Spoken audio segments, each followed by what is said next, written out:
Сәлеметсіңдер ме, құрметті оқушылар? Бүгін біз рационал сандарды көбейтудің ауыстырымдылық және терімділік қасиеттерін пайдаланып есептер шығаратын боламыз. Бізде 499 есеп қандай қасиеттерді пайдаланған бізге ыңғайлы. Мына жерге қарап отырмыз, терімділік қасиетін пайдаланамыз. Алдыменен таңбамен жұмыс жасаймыз, минустарды санаймыз. Егер көбейтуде, рационал сандарды көбейтуде минустардың саны жұп болса, шығатын көбейтіндердің таңбасы плюс болады. Демек, бізде плюс таңба.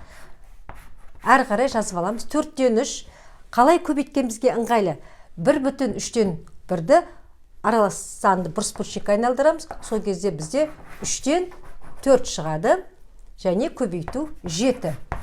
Тең 4-тен 3 бөлшегі мен 3-тен 4 бөлшегі өзара кері бөлшектер, олардың көбейтіндісі бізде 1-ді береді. Ал 1-ді 7-ге көбейтсек 7. Мінекей бізде оңай жеңіл шықты.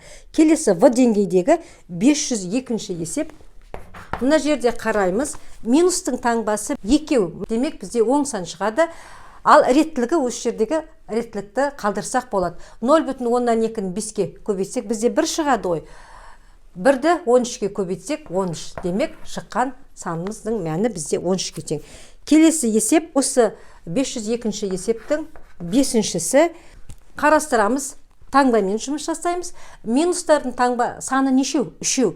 Демек, минустардың саны көбейткенде тақ болатын болса, онда шыққан өрнектің мәні міндетті түрде минус болады. Әрі қарай 15-тен 8 көбейту 4-тен 3 көбейту 2-ден 1 деп реттілікті жасап алайық өзіміз. Әрі қарай қысқарту жұмыстарын жасаймыз.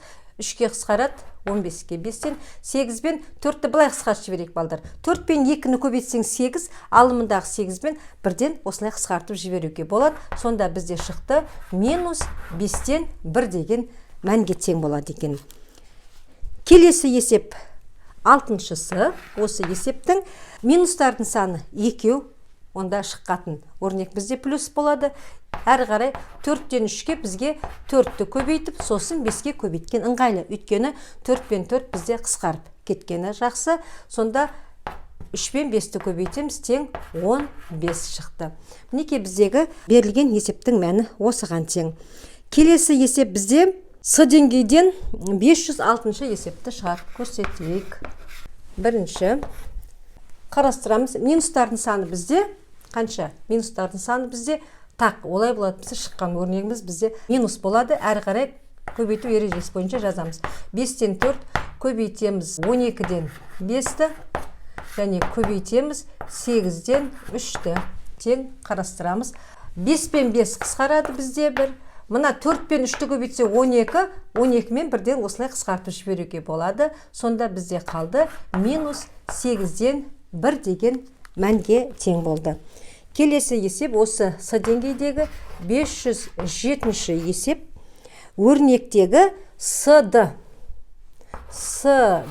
мәні 7-ге тең дейді. Бізде есеп сұрап отыр. Минус 3С көбейтілген 2,5 жақшада көбейтілген минус 4-ді дейді. Ал амалдарды қалай орындаймыз? Алдыменен таңбамен жұмыс жасаймыз. Таңба бізде минустардың саны 2 болғандықтан плюс сан шығады, ол айдан анық. Әрі қарай жазамыз енді. Бізде 3С бар. Мына жақшаларды алып тастап жазсақ, 3С бар, 2,5 және 4. Демек, біз 2,5 пен 4-ті көбейткен бізге ыңғайлы. Солай ғой. Сосын әрі қарай көбейтеміз 3-ті және С-ды жазамыз. Тең 2,5-ті 4-ке көбейтсек бізде қанша болады? 10 болады ғой. 10-ды 3-ке көбейтсек 30 С-ды деген өрнек шықты. Яғни санды өрнектің қасында бізде әріп бар. Демек, мынау бізде әріпті өрнек болып есептеледі. Енді барып С-ды өрнегіндегі С-ды әріпінің орнына біз 7-ні қоямыз. Демек, 30 көбейту 7 тең 210. Мінекей біздің мына есебіміздің жауабы, мына өрнектің мәнінен 210 деген жауап шықты.